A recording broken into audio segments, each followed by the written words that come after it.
What's going on, everybody? This is Clark Beckham. You're watching the Idol Breakdown. I am your host, former runner-up of American Idol. We go from 8 to 7. Interesting why they have a judge safe here. I'll have that and much more to talk about. Let's start with Brianna.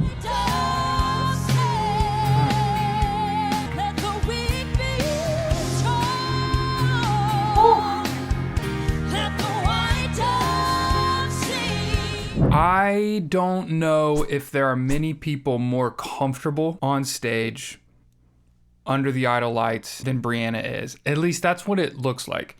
She seems totally in control, very, very much a sense of, I belong here. I'm doing what I'm supposed to be doing. I feel fully in my purpose, that kind of thing, which is very comfortable for us to watch because not only does she sound like she belongs there, but to see her believe that makes us believe that even more.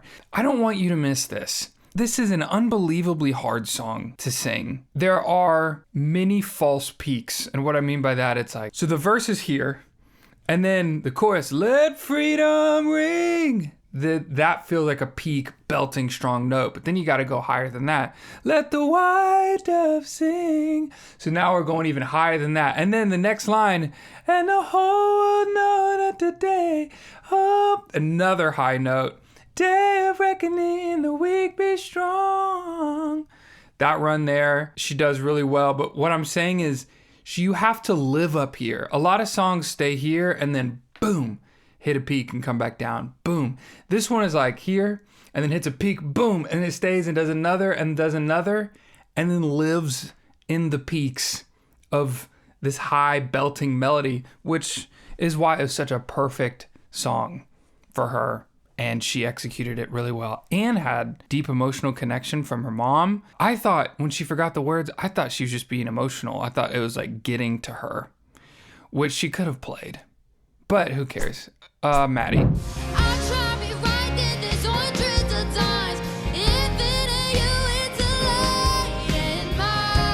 I don't know about you guys, but I feel like Maddie's giving the sass. I thought she was giving it all along, which may be why I'm not a great judge of if it's happening or not. But I thought she was like moving her head. Like, what do you want? What is sass, I guess, is my question. Is sass facial expressions? Is sass doing this with our neck? Is sass doing this with our mouth? And like walking, doing this and feeling it? If that's what sass is, I feel like that's what she's giving us. But maybe I don't know what sass is. I feel like I do. Just living life, I feel like I have experienced sass, but maybe I need it more clearly explained to me what it is. But I feel like we're getting it. I do think that she's making an effort. I'm seeing a difference. And it's an interesting point of like, why is that our main focus? It's an element that can make a performance better, but it does feel like we're really sticking on that too much. I don't know. Maybe not. Maybe it's just there's nothing else to say. I did think she was just a little under some of her notes. The way that she bends up to notes, we've talked about this before, the way she bends up to notes and just her style of singing, she has to be extra cognizant of pitch, unlike others. And most of the time, especially recently, she's really nailed that. This one, not very bad, but just little moments that I notice it could get tuned up. The accuracy on the falsetto of I don't remember the melody, but the yoo-hoo-hoo, whatever that yoo-hoo-hoo falsetto thing is. I want you guys to understand that. That's really, really, really, really hard. Kind of reminded me of one of Desmond's performances where he was, I think it was Worship by John Batiste, where he was up in the falsetto and it was really impressive to keep accuracy on the pitch like he was. Same thing here. Really hard to do, especially when you're walking around, to actually keep that strong where it sounds like a record. It sounds tuned. It sounds perfect. Very tough. Just because it's tough, is it good or the right thing to do? I don't know. I'm not crazy about that song. I get that it's a good comp for her as far as like a pop star, like kind of stuff that she would do. But is it the best song for an American Idol TV show performance? I don't know. Did the yoo-hoo-hoo thing probably sounds really good on Spotify? I don't think it sounds good as much. It's not that it doesn't sound good. It just doesn't do anything for us. Didn't do anything for me the 7th time. This 3rd time, I was like, cool. 4th time, I was like, all right, got it. And then it just kept happening again. That's just the nature of the song. So maybe, I don't know, not crazy about the song choice just because of that yoo-hoo thing. I don't know. I might be being too critical on the song choice. Let's move on before I overthink things. John. If along the way we find a day it starts to storm, you've got the promise of my love. What to say about John? I think you can just copy and paste every episode about John for me as far as my critique, because there really isn't any. He does what he does really, really well, and he's got the jury's out on whether it's swag or Riz or whatever John Wayne had. I feel like that's what he's got. There was a great moment where the performance became about singing to his girlfriend, which was great, because that is such a giant positive momentum shifting thing where people might be thinking, yeah, John, cool. Yeah, John, no, I'll vote for John. And yeah, John, like I'm neutral with John or whatever. And then that moment where he's singing to his girlfriend and she's like jumping up and down. Now, she did have some trouble interviewing with Ryan. She didn't really give him much to work with. But still, that moment was sweet. And that he was just unashamedly like, yes, I'm in a relationship. She's right there. I like her, unconditional love. And let me just stop the comments right here, because I already know there are going to be some comments, whether they're on this video or on social media posts. Oh, he's so young. What do they know about love? Don't do that. Don't do that. Unconditional love? Yeah, right. Don't do that. When we are really, really young and we have this quote unquote young love or this puppy love, it is incredibly pure. Is it without like incredible trials and tribulations that people have over decades of being together? Sure. Does that make it less love? No. Didn't mean to get on a pedestal to talk about that, but just I hate when people do that. Oh, you don't know what love is. You're too young. Like, okay, well, maybe you don't know what love is and you're super old. Decide, which one are you? All that to say, great moment. Great moment with the girlfriend. And we have that emotional connection with him. We feel that with him, that empathetic moment. Josh. Let me go home.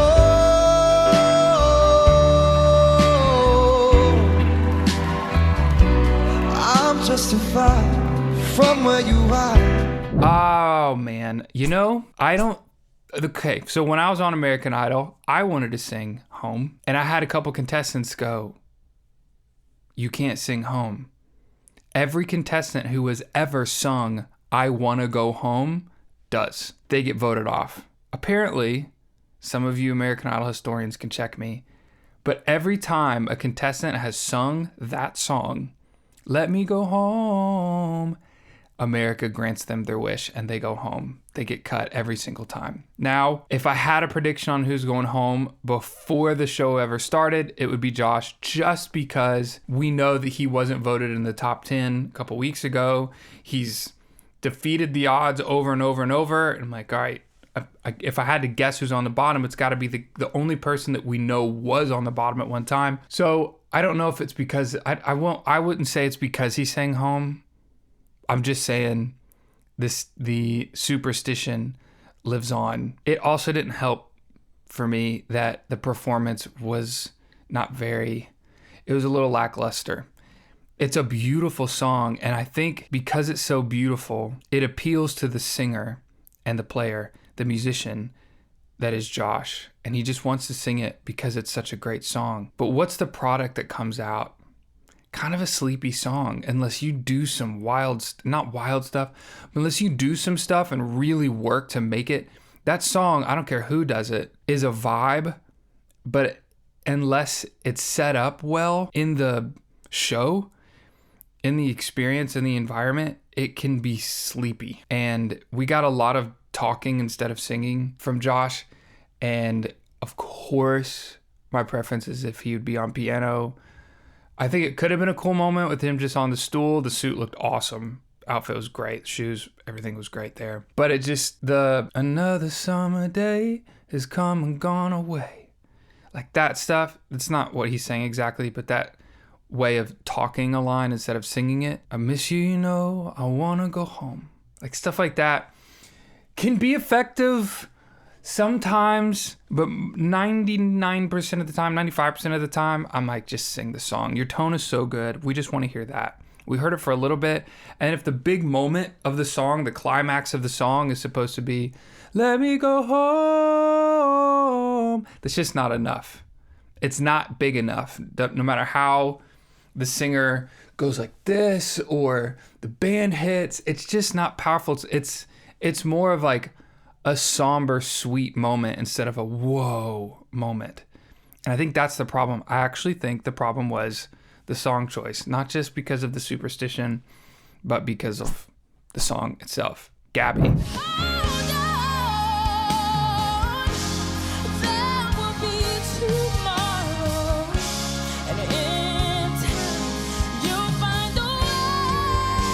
Best singer of the show, for sure. I think probably all contestants included, the whole season, I think she's the most talented vocalist. I think that's pretty hard to argue against. She had some big moments that were as good as it could possibly be. You could put her next to any singer on the planet, in my opinion. When she is hitting 10 out of 10 and crushing, I mean, it's as good as it gets. You can't get any better than that. It did seem to me like the down moments were not connected to the big moments. The performances over the past couple weeks that have freaked me out, made me run around and scream, are when everything is just tied together brilliantly. I've been so many places in my life and time. That down, slowish, soft part is just as powerful as the ending, climactic, big belting stuff. Here, the down stuff was fine. And then the big belting was like, whoa, that's insane. But you didn't lead me there. I didn't want it to happen. It just happened and then took me off guard. Like, holy cow, that's incredible. It's better when you just lead it. And it wasn't quite as fluid as her previous performances have been in that regard. She was murdering the big moments, though, when she really wanted to hit the gas pedal. There's nobody with a stronger, faster engine, Maserati voice like Gabby. Jamal. Because anything is possible when you believe. He just had a baby? His two truths and a lie threw me off the most. Like a great flautist. I'm like, okay, surprising, but that could be like a trivia thing. Just had a baby today and can't swim on top of water, only underneath. Now, I will say swimming underneath the water is way easier than on top, but can't swim. Anyway, the whole thing, literally had a baby that day. He said, yeah, it's a private thing. So that's why I didn't share. It's like, until now you're sharing. Now it's born. I don't know. I don't want to get into his personal stuff, but it was just like a shocking, you had a baby? Casual. His performance, great song choice. 100% picked the right song. Lately is one of my all-time favorite songs, my favorite key change ever, and he would have done really well, but it's so clear that the Fantasia song, I believe, was the right song 10 times out of 10. Couldn't have done it any better. Had even like an emotional side at the end. And I wonder, it doesn't matter. You know, I say like, we want to believe that you're going through the thing that you're singing about. It felt like that. It doesn't actually matter if you're going through the thing or if you actually feel that way. We just need to think it. You need to imagine it so viscerally that it comes across as real, or you believe it's real in the moment. And I wonder if he didn't have to work hard, if this was like, yeah, I really have doubted, and now I'm finally to the place where I really do believe, or if he just imagined himself there. Because I don't know if that's what he really thinks. What's with me today? I'm getting really analytical, like psychological here and outside the voice. And it doesn't, I think it's more impressive, honestly, if he's like, oh, no, I've believed all the time. Nothing new here. But he's able to go there emotionally, to do the emotional work as a great actor does. I tell people, and this is actually the case in worship leading, but it's also the case in any type of performing ever. You need to perform like great actors act. Most people say, I'm supposed to act on stage? No, neither are good actors. Actors just are. I was in an acting class and I was supposed to act surprised, actually. And so I turn and act surprised to see something. And the coach was like, don't show me what surprise looks like. Be surprised. And good actors just are. They do the emotional work to imagine themselves as if it were true and feel the emotion authentically, and then they go. They say the lines. Singers, same thing. They do that and then they sing. Jamal is as good as anybody at doing that. Luke said he doesn't know if there's anyone that he's ever seen that's as good as connecting the heart and the head and the voice. And I agree. That's what makes him so great. And then you have his runs and his range and his incredibly white, perfect teeth. That's why I think he's the front runner right now, and he does not disappoint on this one. Thunderstorm. I'm forever yours. Whoa, whoa. Oh, this is a good one. It's fun. It's funny at first when it showed Carrie and it looked like she was crying and her hands were out, and it was like this moment, and I was like, oh my gosh, she's so emotional watching him sing this to his wife. And then she was like, man, when the guitar came in, thank you so much. I was like, oh, I think that's why she was getting emotional. It's because the guitar came in and the band came in, which I agree was really sweet and a great arrangement choice, because so many times Thunderstorm has just kept it super, super low, just acoustic guitar and vocal, maybe a little organ, maybe some guitar atmospheric stuff in the background. And he was doing this big rock song just on guitar, singing straight to his wife, unashamedly, just locking eyes with her the whole time. She's wiping tears away. Oh my gosh, give me a tissue. And then it gets to the faithfully, boom, ba, da, doom, digga, digga, doom, ba. And then the full band's coming in, and that is just a great arrangement. And the connection emotionally, and we're seeing that happen. And then he says, the world may have my gift, but you always have my heart. Well done, buddy. Slater.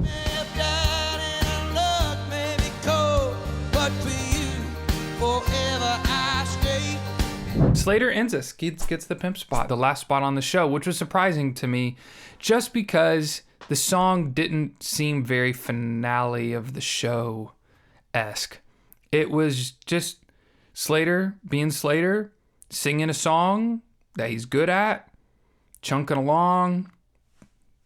Didn't do anything for me. Wasn't a negative, just was a neutral. It was like, yep, that is a song, those are chords, those are lyrics, and that's a voice singing really well and having great pitch, great tone, everything's right.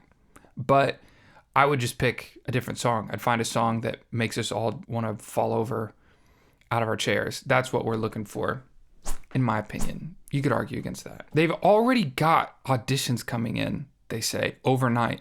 So if you want to send in a video submission, if you're even thinking about it, you should do it, period, whether you work with me or not. If you want a little extra help, I love doing these. I love doing audition prep sessions. I'm not announcing this anywhere but these videos because honestly, I can't take very many. And I want to help the people that are really passionate about American Idol and watch videos like this and kind of get my way of analyzing and assessing.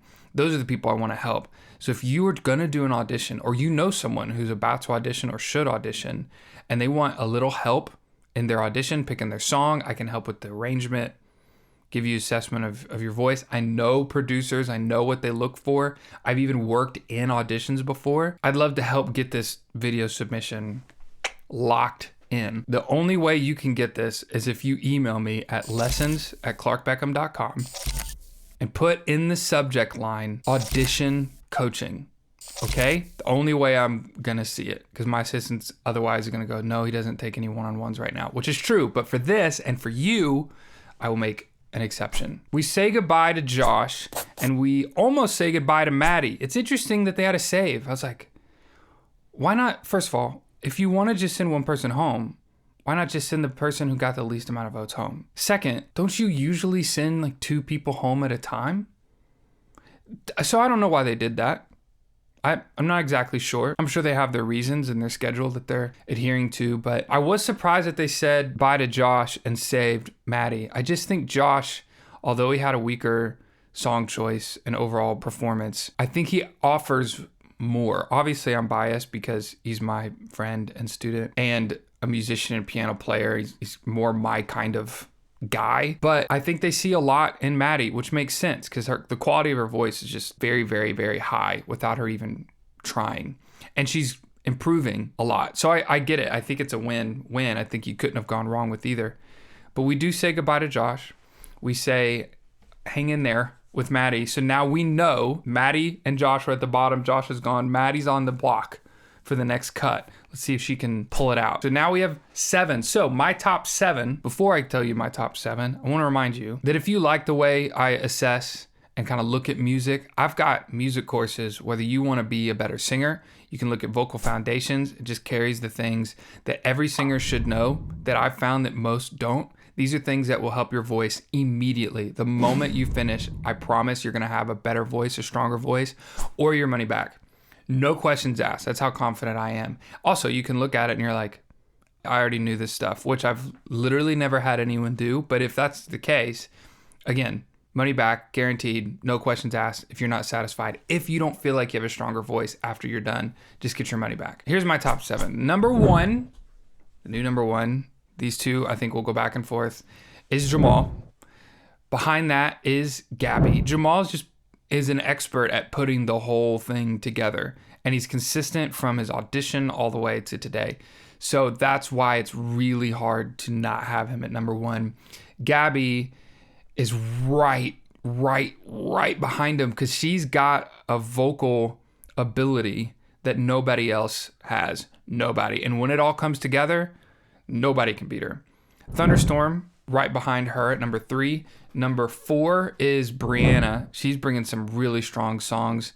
She's in a great spot because she's different than everybody else. Thunderstorm's different than everybody else. But Brianna is really unique and does her own thing and has a power monster voice. Very likable, great story. Everything is working out for her. Right under her for me is Maddie. I just plain and simple love to hear her sing, and that's why she's there. And then it's Slater and then John. And again, the only reason they're at the bottom is strictly genre preference. I'm just more of a R&B soul, and then how good can you sing, belting kind of singer guy. And Slater gives that, and John has that too when he needs to, but they're just more of like the Americana and the country stuff. So they're great. I've said it before, any person in the top 7 now could win, and I'd be like, yeah, that totally makes sense. The courses that I talk about, the vocal foundations, the music theory stuff, all that is in the description of this video. It's just a link, you click it and you go check it out. Remember, it is not the critic who counts. That's you and me. The credit belongs to the one who is actually in the arena. That's them. Who at best knows in the end the triumph of high achievement, and who at worst fails while daring greatly. We'll see you guys next time.